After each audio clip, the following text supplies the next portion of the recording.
Ang intense ng mga kaganapan ngayon sa abot kamay na pangarap sapagkat guguho ang mundo ni Doc Robert nang malaman niya kung sino ang tumulak sa ama niyang si Don Pepe. Dito nga ay makakakuha ng ebidensya si Police Officer Gonzaga sa CCTV tungkol sa nangyari kay Don Pepe at agad niya nga itong ipapakita kay Doc Robert. Samantala ay napakahusay nga naman talaga ni Don Pepe umacting dahil sa pinagloloko lang pala niya itong si Zoe na hindi siya nito idadamay at pati na din ang ina nitong si Moira sa pagsumbong niya sa mga pulis. Dahil pagkalabas nga ni Zoe ng kotse dahil sa tinawagan siya ni Moira, ay agad namang tatawagan ni Don Pepe si Giselle para sabihin na kinidnap daw siya nila Moira at Zoe kasama si Balahadja. Ngunit wala namang kaalam-alam si Don Pepe na nasa tabi na pala niya si Zoe at tahimik na nakikinig sa mga sinasabi niya sa cellphone niya. At dito nga ay galit na galit si Zoe nang malaman niyang niloloko lang pala siya ng lolo Pepe niya kaya naman ay agad siyang gagawa ng paraan para patahimikin ito.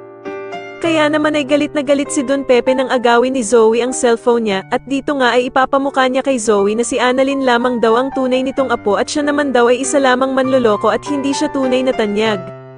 Dahil naman sa mga masasakit na salitang sinabi ni Don Pepe kay Zoe, ay mapupuno ito ng galit at magagawa nga nitong itulak ang matanda sa bangin. Agad namang mahuhulog si Don Pepe sa bangin at dito nga ay biglang matatauhan si Zoe sa kanyang nagawa kaya naman ay mag-iiyak ito. Samantala ay tatawagan naman ni Zoe ang ama niyang si Doc Carlos at nanginginig na sasabihin nga nito na hindi niya daw sinasadya ang ginawa niya kay Don Pepe.